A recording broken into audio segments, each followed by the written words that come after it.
Welcome back to Nightcap Chat, the pop culture podcast to talk all things comic books, video games, movies, TV shows, and more. Today, we are reflecting on Black Panther's appearances in the Marvel Cinematic Universe. I'm Blade O'Neill. I'm Lance O'Neill. All right, I see your mic is working a little better this week here. You didn't sorry about blow it out. Lance was. I don't know what I don't know what I did, or I was listening back to the episode and I was like, oh my gosh, what happened? It sounds awful. I feel so bad. So I apologize. All the technical difficulties have been fixed. We're taking a bit of a pivot on this week. We were going to do a New Mutants episode, but as I'm sure all of you have heard, on August 28th, it was reported that Chadwick Boseman had passed away. Of course, Chadwick was best known for playing Black Panther in the Marvel Cinematic Universe. I was absolutely heartbroken when I found that out. He's just an incredible actor. So since we have not done a Black Panther episode, we thought this would be a fitting kind of final opportunity to sort of reflect on his appearances within the Marvel Cinematic Universe. And this is mostly because Nightcap Chat wasn't around, during Captain America Civil War and Black Panther and such. Yeah, he was what an insanely talented individual. And what he did, not only did he do a great job with Black Panther, but his role in 42, Jackie Robinson was also just phenomenal. He's the king. That's all Mm-hmm. It sucks to lose such a talented actor at such a young age, but as far as his appearances as Black Panther go, man, he did an amazing job. When I saw him in Civil War, I was like, wow, who is this guy? And then I didn't even realize who he was until like mm-hmm. I don't know, like I just had it, like I didn't put it together, and he just did such a good job. And the little bits and parts that he had in that movie was really good, and I was actually so excited for the Black Panther movie after that. Yeah, no, absolutely. And Captain America Civil War was released back in 2016. And, a lot of people didn't even know Chadwick Boseman was sick. And, it's been reported that he's known since 2016. So it's just incredible to look back at all of his accomplishments, knowing like he was dealing with stage 3 colon cancer while filming Captain America Civil War, while filming Black Panther, while filming Infinity War, while filming Endgame. And like, that's exhausting. I don't know. Yeah, it's crazy, and especially the shape that he had to stay in. Mm-hmm. The physicality and having to go through all that is immense, and it just goes to show you the type of guy he was, mm-hmm. and what a great role model he was for kids. And it's just such a shame. Like I said, who doesn't look up to somebody like that? I mean, I would look up to him just because of the roles he's done and kind of what he stood for just as a person. Forget about having to go through something like cancer and do all those things. Yeah. And stage 3 and 4, right at that. But yeah, in Civil War, obviously that was our introduction. And I think that also introduced us to Spider-Man. And what a fun way, Marvel kind of came up with to introduce these characters that they knew would have their own movies. You don't have to start with like, hey, here's the character. You introduce them somewhere else, and then they get their own movie, which is a lot of fun. And what a great little interaction Black Panther and Spider-Man had in that movie, where Spider-Man like lands or something, and he says something over the fact of like, hey, oh no, it wasn't him. I'm sorry, it was Ant-Man. Okay. Right? No. Oh my gosh. What scene are you referring to? Maybe it was Hawkeye? No, maybe it was Spider-Man. I don't know. But he just says, oh, hey, I think it was Hawkeye. He says, hey, I'm Clint. And he goes, I don't care. I don't care. Yes. Yeah. I don't care. It was just such a great line. Mm-hmm. Just like, I don't give a crap. I'm going to kick your ass. Mm-hmm. It was what a good line. It was so good. Well, his father was just assassinated. Right. He was ready to kill the Winter Soldier. Mm-hmm. Yeah, that whole thing was very good. And how he was, how he approached Captain America and how he handled Barry how he Zemo. handled everything with Baron Zemo. That was one of the best scenes in the whole movie. Where, I mean, he ended up finding out that this guy was behind everything the whole time, and he's really the reason why his father died. And he didn't let the guy take his own life. He's the living are not done with you yet. Yes. Right. I mean, he could have cut his throat out himself, but no, he was the bigger man, and he stopped him from shooting himself, and just choked him out and knocked him out and sent him to jail. And I think that was just that in itself showed you what a strong and great character the Black Panther is. Yeah.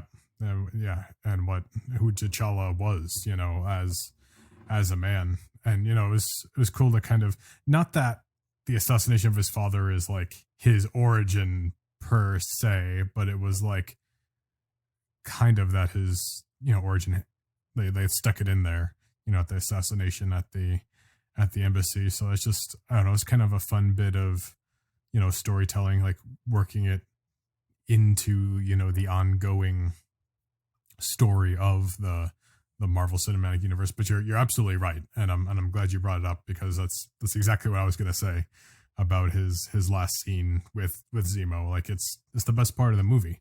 So Chadwick Boseman went on to star in his own movie, Black Panther, which was released in 2018. It won an Oscar. Widely regarded as one of the best MCU movies out there.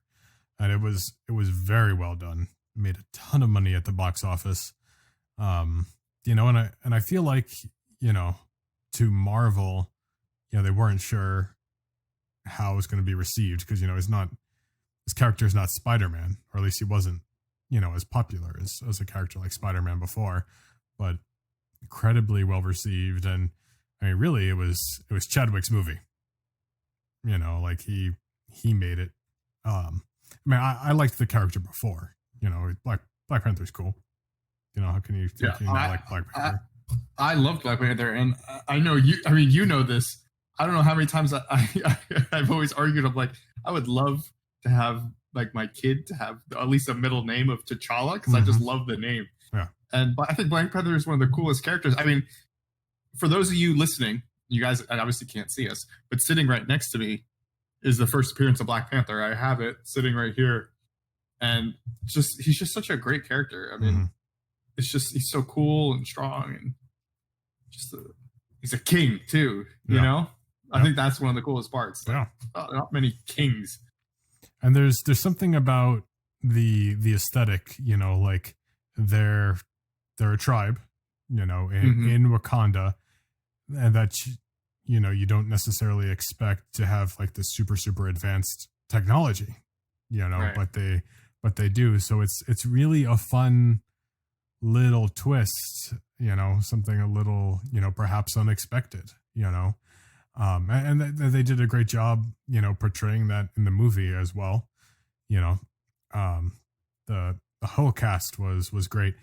Upon the news, of Chadwick's passing, a lot of his fellow co-stars and the director, they brought up different stories. And something interesting that the director said, Chadwick went to the casting calls, which is unconventional for like an actor of a big blockbuster movie to do. So he was there, like when they were casting like M'Baku and Shuri and such, so he was there for it, and giving his input, which was really cool. But perhaps the most impressive part of I believe it was the director of Black Panther story, the language of Wakanda. It's a real African language. They decided on it because the actor who plays T'Chaka, Chadwick's father, T'Challa's father, spoke it, and he learned his lines and how to say everything properly on the spot. Wow. For it. Like he did not know this language, but he pulled it off, and he learned it like in between takes, during the movie, and he insisted that T'Challa have like an African accent, as he should, you know. Right. But he went through all that just to make this real, to make this authentic. And if that's not a showcase of talent, then like I don't know, like trying like speaking a language that's that difficult that you don't and even on know. top of it, he did a phenomenal job with the accent too, I thought. I think so too. Yeah. And the fact that having to speak certain parts in a specific language that's just awesome. I didn't even know that. That's so cool. And I like that he was involved in the casting. I think that's a great idea, to be honest, because, you know, if you do have somewhat of a say, you can at least make sure that, you know, you have people that you have a good, you know, vibe with, you know, because so much chemistry, so much of acting is chemistry, right? If there isn't good chemistry, you can almost tell while you're watching it, like, ooh, this movie isn't that good because they didn't really have the chemistry going, you know, even though they could be great actors, they just don't vibe sometimes. Yeah. And that movie, you could tell that, you know, you felt like there was some type of connection between certain characters in the movie. Yeah, like him and Shuri are so much fun, you know, and you know, like this movie is responsible for Shuri becoming a relatively popular character in Marvel. You know, like people 100%. loved her in this movie, and you know, Chadwick Boseman helped pick her, and you know, like she, from what I understood in the director story, like she was like funny in her audition and kind of snarky, and like it like made him smile, you know, and like that's what, like it was all real, you know, like you could the movie, you know, when you saw them like together on the screen, it did almost, they captured like what a little brother, like an older brother, little sister type dynamic was. Yeah. And I thought that was really special. Yeah. I mean, so these people who like, you know, barely knew each other and started to get to know each other, like, you know, like you believed that they grew up together, you know, and that's hard, you know. Gosh, you know, yeah, Black Panther was really good. Yeah, and that movie, I wasn't expecting it to be as good as it was, because I mean, who expects a movie, you know, like that? Like it's almost like when they did Ant-Man, you're like, okay, you guys are doing Ant-Man, but you know, I don't, how is this going to be like as big as like a Captain America movie where people just know Captain America because it's almost like part of history, or Spider-Man, right? They're huge mainstream characters. And then you go with this character that's almost a B-list character, and you're going to give its own movie, and then $1 billion. I think a lot of it had to do with the fact with how good Chadwick was in Civil War. Yep. I feel like a lot of people saw him in that and was like, wow, I want to see a movie with him being the role. And they got it, and everyone was like, I want to go see it. And it did such an amazing job. And you know, even what's his name? His name always escapes me. The guy who played Claw. He did a great job in that too. That's exactly what I was gonna bring up next. Yeah, Andy Serkis. Serkis, yes. Who was first appeared as Claw in Avengers: Age of Ultron, and that's where he got his arm ripped off, and then he got his claw, if you will, this little blaster beam. Yes, I mean, what an underrated actor. I couldn't believe they actually killed Claw off in this movie. He's a big Black Panther villain, and it was just sort of tossed aside after the heist, you know, with Michael B. Jordan. You know, like I almost wanted him to be the main villain of like the next movie or something, you know? Yeah, and especially with somebody of his acting abilities, you know that he could take that role and do it so much justice, because it's kind of it's not a huge main villain, but it is a villain that requires a certain type of acting ability because of, you know, like after he died in the comics, well, you thought he died, and he got scattered into Galactus's ship, and he went crazy because he was because he became, you know, vibration, right? He is, right? So something like that. He's like sound waves, or he's sound waves, something right? Weird, something weird like that. But during that whole mess with it was Secret War, I believe. Mm-hmm. He was all going crazy and talking to himself and talking in the third person. And who else but like Andy Serkis would be like great to see, just because how his little like movements and just being all weird, he would pull that off so well. He could do such a good job with a role like that, right? Mm-hmm. He would be so cool.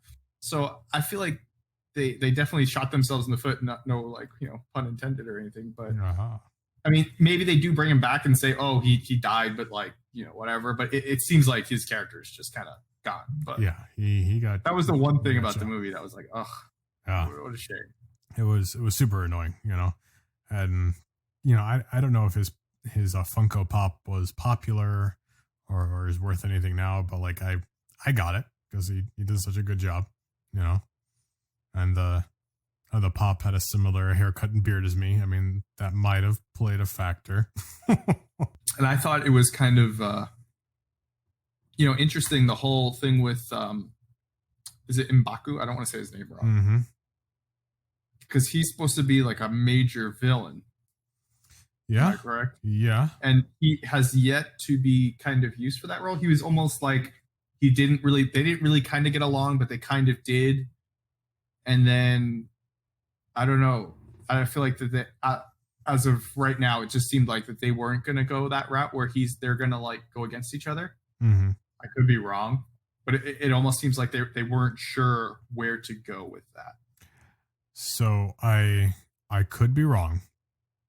But I want to say in the comics, he had something to do with him becoming king, possibly killing T'Chaka. I don't remember. So maybe they just decided to skip all that. I could be wrong. Oh, so they kind of just did the whole they just decided to switch it with Killmonger and just. I guess so. Plus, T'Chaka was just assassinated in the embassy instead, and so like those little parts of his origin are kind of scattered about anyway, right? But I mean, yes, yeah, and he was great too, great cast. Like I said, they won. Yeah, and what's his name? It's one of my favorite actors. Was the older? He was like one of the elders who ends up getting killed by Killmonger. Oh, yes. Yes, of course. You are referring to Forrest Whitaker. Forrest Whitaker, yes. What a good job he did in that. Another one that just he died in the movie too. Like, I know. No. What a great actor that you guys just got rid of. I love Forrest Whitaker in basically anything he does. Oh yes, such a good actor. Yes, phenomenal. He just wanted to be in it. He didn't care who. It's like you had him finally in the Star Wars universe and the Marvel universe, and then you just immediately kill him in the same movie. In both.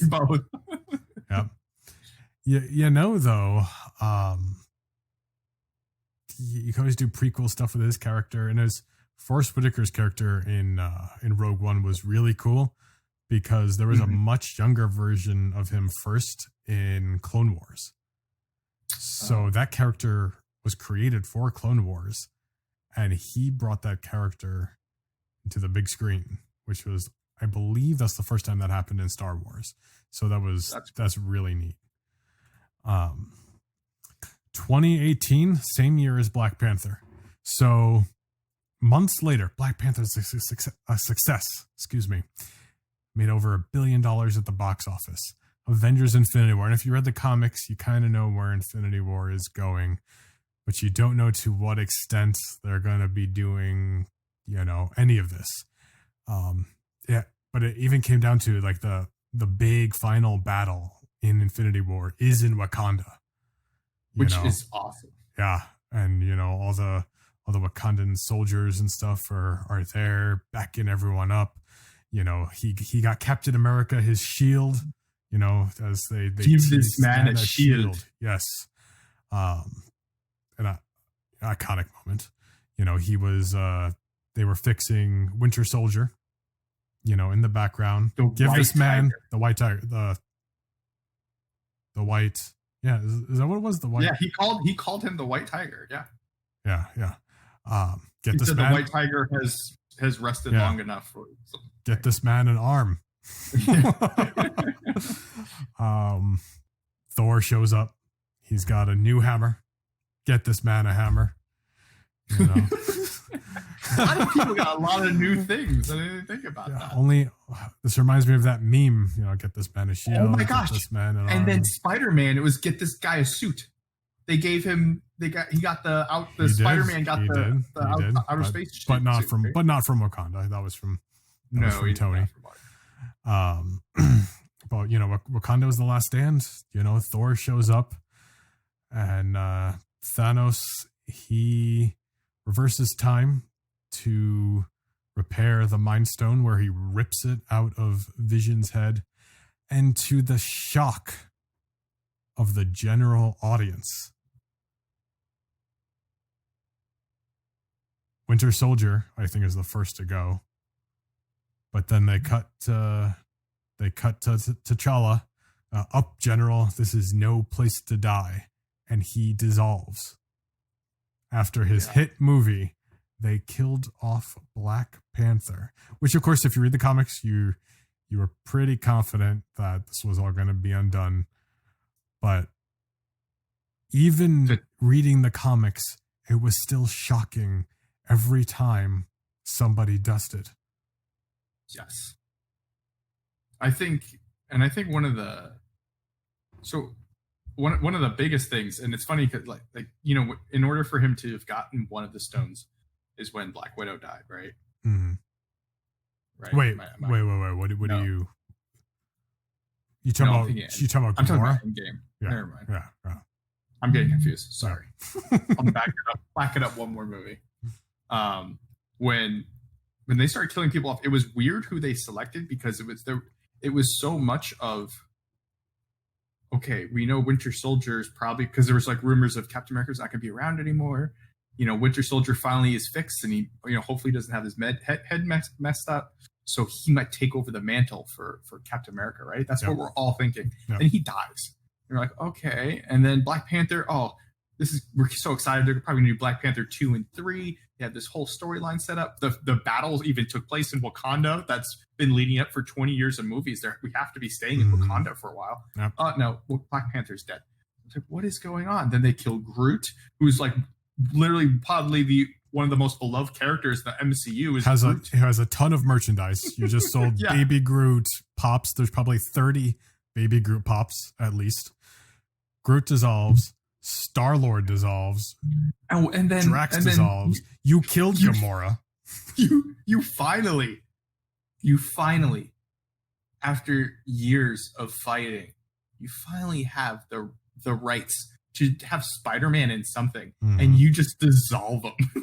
Like, what is going on? Mr. Stark, I don't feel so good.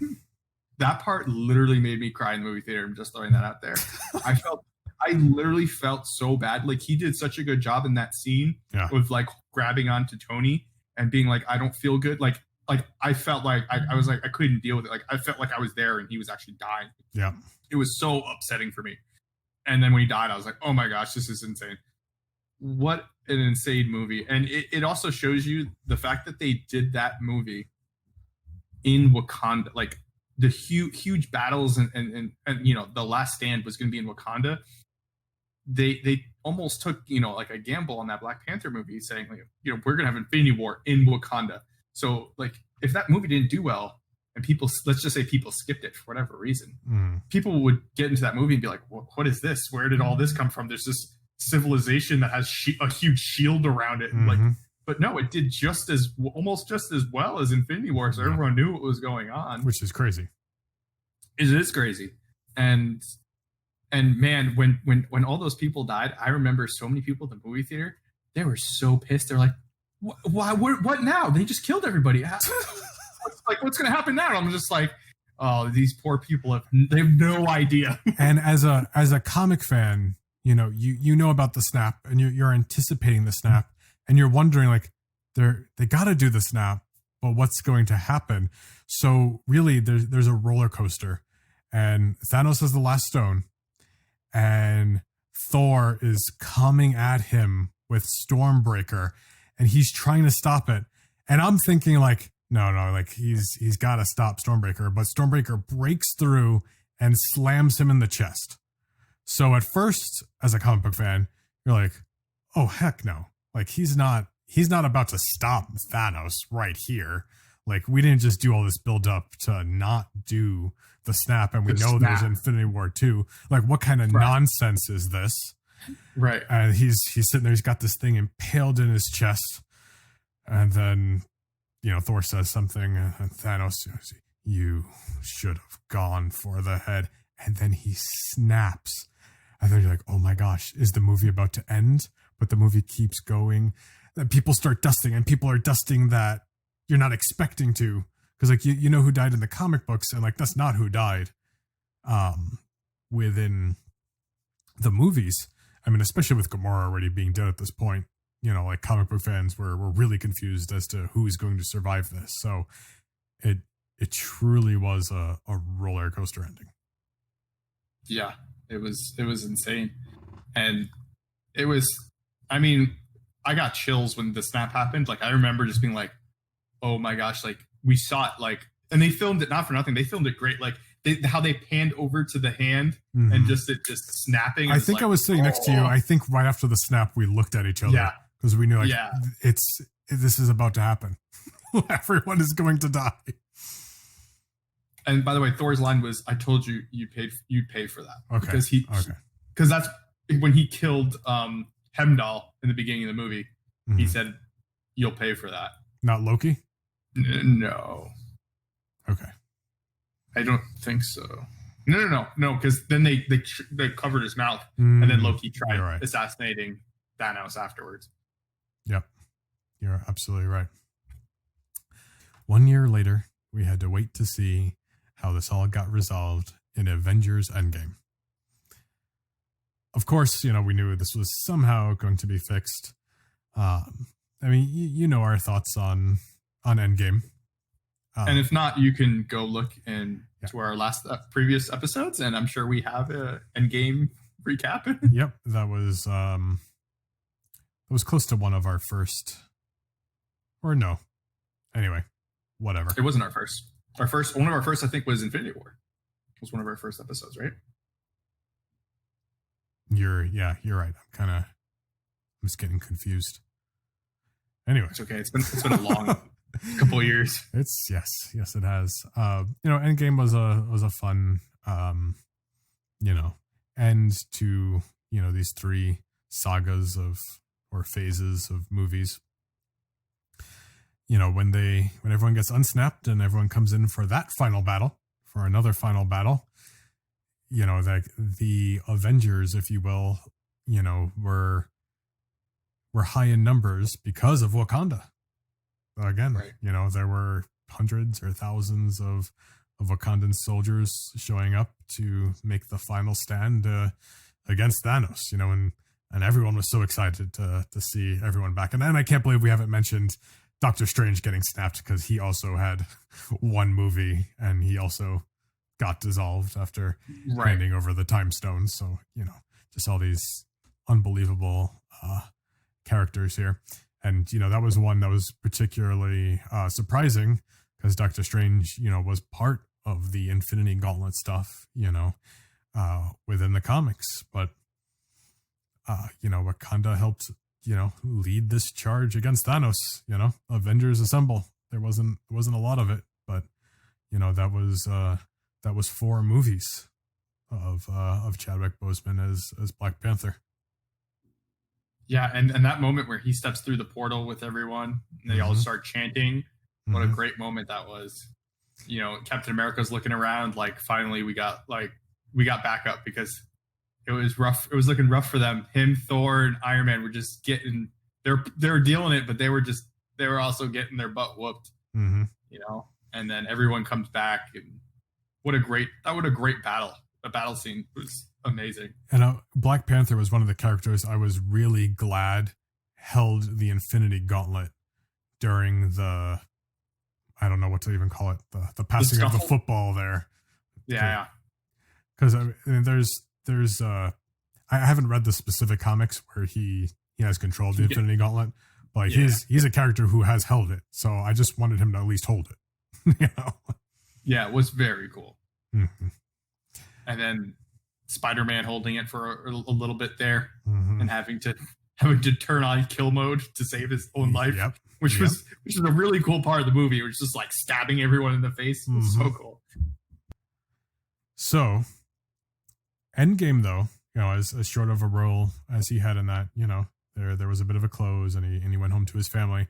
But from what I understand, this is not Chadwick Boseman's last appearance within a Marvel property. Okay. His last appearance as T'Challa, and I'm saying T'Challa specifically, is supposed to be in Marvel's What If series. Yes, I believe he's done recording. So that will be the last time he will be. I don't know whether to call that the Marvel Cinematic Universe, because it's an alternate dimension. Right. But, in the short time we had him here as Black Panther, I really think it's safe to say, like, Marvel's done a great job of casting. I'll start by saying that. But there's a couple of people that just, like, you can't picture anyone else playing the role, like Robert Downey Jr. as Iron Man. Like, you literally almost cannot picture anyone else playing Tony Stark on the big screen. And I really think Chadwick Boseman as T'Challa is one of those characters. Like, he was perfect, and it's really hard to picture anyone else playing that, Yeah, it's so crazy that someone that talented, and I mean, like I said, he's the king. Like, there's no way about it. If anyone that's taking his roles, if anyone's gonna have to fill his shoes, that's gonna be a hard shoes to fill. Yeah. And he did a great job. I obviously I'd rather have him than anyone else play him. But yeah, it is what it is. He will forever be King T'Challa. Our thoughts and prayers are with, Chadwick Boseman's family and loved ones. He's a phenomenal actor. He seemed like a really good guy. I'm sure he's not going to be missed just by them, but just anyone who, saw him in his movies or were impacted by him. And, he was definitely a light, within this industry. He will be missed, Sorry if that was a little bit of a sad episode, but we thought it was only fitting to reflect upon the Black Panther, because we have, like I said before, we have not had the opportunity, in the previous years here to really go through this, and now was the time. But we thank you all so much for listening. If you do enjoy Nightcap Chat, don't forget to like, share, and subscribe. Tell your friends about it. Our Nightcap Chat is available on iTunes, Google Play, Spotify, Podbean, YouTube, wherever you prefer to listen to podcasts. We're probably on there. We just signed up on another service. If you guys use Alexa, you can just ask Alexa to play Nightcap Chat. So that now covers Siri, Google, and Alexa, which is pretty fun. We have like almost all the Infinity Stones now. Yes. I'm anticipating. I believe they announced that Amazon/Audible will be having podcasts. We have started distribution on there. Just waiting for everything to sync up. Should maybe by next episode we should be on Audible/Amazon. So we will see. Cool. I didn't even know that. That's exciting. Yeah. Exciting. And thank you guys for all the support you've been giving to me on Twitch at Tales of Lance. It's been awesome. Stream's been doing pretty well. I have been streaming Fall Guys. I've actually gotten a little bit back into Fortnite.